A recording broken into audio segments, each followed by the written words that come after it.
श्री गणेशाय नमः। श्री जानकी वल्लभो विजयते। श्री रामचरितमानस अयोध्या कांड।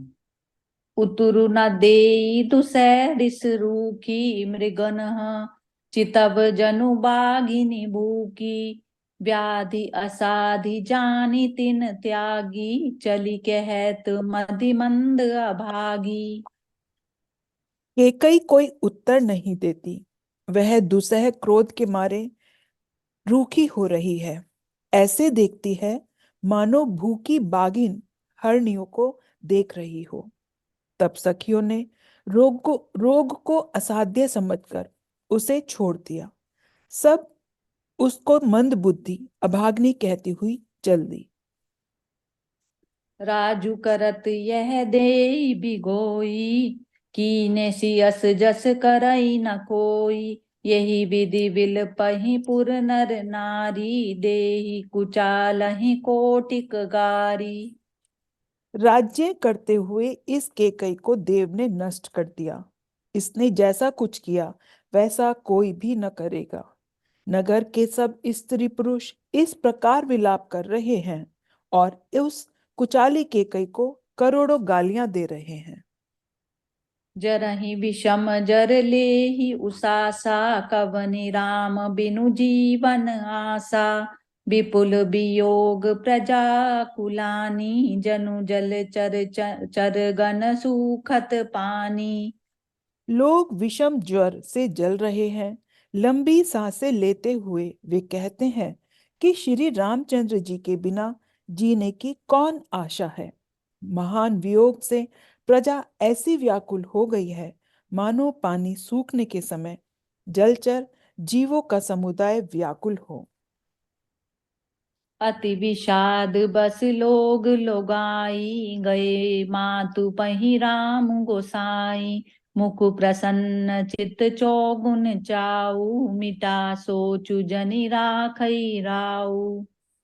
सभी पुरुष और स्त्रियां अत्यंत विषाद के वश हो रहे हैं। स्वामी श्री रामचंद्र जी माता कौसल्या के पास गए। उनका मुख प्रसन्न है और चित्त में चौगुना चाव है। यह सोच मिट गया है कि राजा कहीं रख न ले। श्री राम जी को राज तिलक की बात सुनकर विषाद हुआ था कि सब भाइयों को छोड़कर बड़े भाई मुझको ही राज तिलक क्यों होता है। अब माता केकई की आज्ञा और पिता की मौन सम्मति पाकर वह सोच मिट गई। नभ गयंदु रघुबीर मनु राजू अलान समान।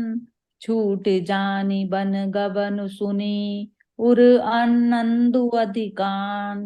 मंगल भवन अमंगल हारी द्रव सो दशरथ अजिर बिहारी। श्री रामचंद्र जी का मन नए पकड़े हुए हाथी के समान और राज तिलक उस हाथी के बांधने की कांटेदार लोहे की बेड़ी के समान है। वन जाना है। यह सुनकर अपने को बंधन से छूटा जानकर उनके हृदय में आनंद बढ़ गया है। रघुकुल तिलक जोरी दो हाथा मुदित मातु पद नायौ माथा। दीनी आशीष लाई उर लीने भूषण बसन निछावरी कीने। रघुकुल तिलक श्री रामचंद्र जी ने दोनों हाथ जोड़कर आनंद के साथ माता के चरणों में सिर नवाया। माता ने आशीर्वाद दिया, अपने हृदय से लगा लिया और उन पर गहने तथा कपड़े न्यौछावर किए। बार बार मुख चुंबती माता नयन नेह जलु पुलकित गाता।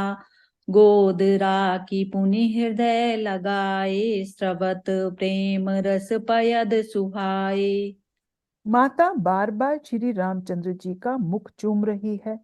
नेत्रों में प्रेम का जल भर आया है और सब अंग पुलकित हो गए हैं।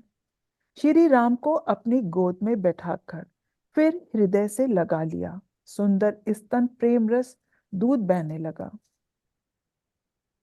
प्रेम प्रमोद न कछु कहि जाई, रंक धन पदवी जनु पाई। सादर सुंदर बदनु निहारी, बोली मधुर बचन महतारी।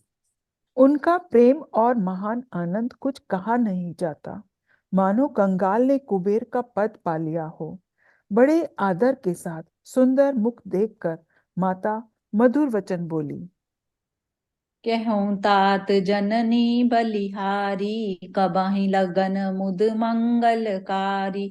सुकृत शील सुख सीव सुहाई, जन्म लाभ कई अवधि अघाई।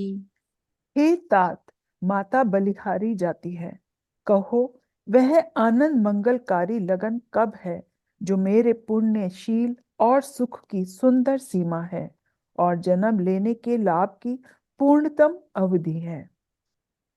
जेहि चाहत नर नारी सब, अति आरत यही भांति। जिमि चातक चातक त्रिशत, वृष्टि शरद ऋतु स्वाति। मंगल भवन अमंगल हारी, द्रव उसो दशरथ अजिर बिहारी। तथा जिस लगन को सभी स्त्री पुरुष अत्यंत व्याकुलता से इस प्रकार चाहते हैं, जिस प्रकार प्यास से चातक और चातक की शरद ऋतु के स्वाति नक्षत्र की वर्षा को चाहते हैं। तात जाऊं बेली बेगी नहाऊं, जो मन भाव मधुर कछु खाऊं। पितु समीप तब जायऊं भैया, भय बड़ी बार जाई बलि मैया। हे तात, मैं बलैया लेती हूँ, तुम जल्दी नहा लो और जो मन भावे कुछ मिठाई खा लो। भैया तब पिता के पास जाना, बहुत देर हो गई है। माता बलिहारी जाती है। मातु बचन सुनि अति अनुकूला, जनु सनेह सुर तरु के फूला। सुख मकरंद भरे श्रिय मूला, निरखी राम मनु भवरु न भूला। माता के अत्यंत अनुकूल वचन सुनकर, जो मानो स्नेह रूपी कल्प वृक्ष के फूल थे, जो सुख रूपी मकरंद से भरे थे और श्री राजलक्ष्मी के मूल थे, ऐसे वचन रूपी फूलों को देखकर श्री रामचंद्र जी का मन रूपी बौरा उन पर नहीं भूला। धर्म धुरीन धर्म गति जानी, कयऊँ मातु सन अति मृदु बानी। पिता दीन मोहि कानन राजू, जै सब भांति मोर बड़ काजू। धर्म धुरीण श्री रामचंद्र जी ने धर्म की गति को जानकर माता से अत्यंत कोमल वाणी से कहा, हे माता, पिताजी ने मुझको वन का राज्य दिया है, जहां सब प्रकार से मेरा बड़ा काम बनने वाला है। आये सुदेहि मुदित मन माता, जेहि मृदु मंगल कानन जाता। जनि सनेह बस डस पसी भोरे, आनंदु अम्ब अनुग्रह तोरे। हे माता, तू प्रसन्न मन से मुझे आज्ञा दे, जिससे मेरी वन यात्रा में आनंद मंगल हो। मेरे स्नेहवश भूलकर भी डरना नहीं। हे माता, तेरी कृपा से आनंद ही होगा। बरस चारि दस विपिन बसी, करि पितु बचन प्रमाण। आई पाए पुनि देखऊँ, मनुजन करसी मलान। मंगल भवन अमंगल हारी, द्रवौ सो दशरथ अजिर बिहारी। 14 वर्ष वन में रहकर पिताजी के वचन को प्रमाणित कर फिर लौटकर तेरे चरणों का दर्शन करूंगा। तू मन को दुखी न कर। बचन विनीत मधुर रघुबर के, सर सम लगे मातु उर कर के। सहमी सुखी सुनि सीतली बानी, जिमि जवास परे पावस पानी। रघुकुल में श्रेष्ठ श्री राम जी के ये बहुत ही नम्र और मीठे वचन माता के हृदय में बाण के समान लगे और कसकने लगे। उस शीतल वाणी को सुनकर कौसल्या वैसे ही सहम कर सूख गई, जैसे बरसात का पानी पड़ने से जवासा सूख जाता है। कही न जाई कछु हृदय विषादु, मनहु मृगी सुनि के हरि नादु। नयन सजल तन थर थर कापी, मांजई खाई बीन जनु मापी।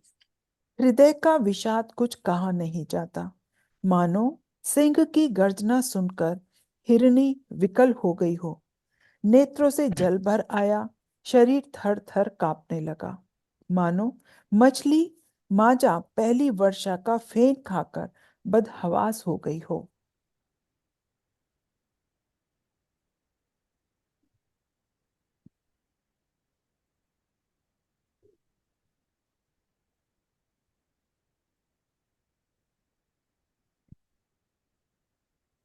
धरि धीरज सुत बदनु निहारी, गद गद बचन कहती महतारी। तात पितहि तुम प्राण प्यारे, देखी मुदित नित चरित तुम्हारे। धीरज धरकर पुत्र का मुख देखकर माता गद गद वचन कहने लगी। हे तात, तुम तो पिता को प्राणों के समान प्रिय हो। तुम्हारे चरित्रों को देखकर वे नित्य प्रसन्न होते थे। राजू देन कहूँ शुभ दिन साधा, कयऊँ जान बन के ही अपराधा। तात सुनावहु मोहि निदानु, को दिन कर कुल भयऊँ कृसानु। राज्य देने के लिए उन्होंने ही शुभ दिन सुधवाया था, फिर अब किस अपराध से वन जाने को कहा। हे तात, मुझे इसका कारण सुनाओ।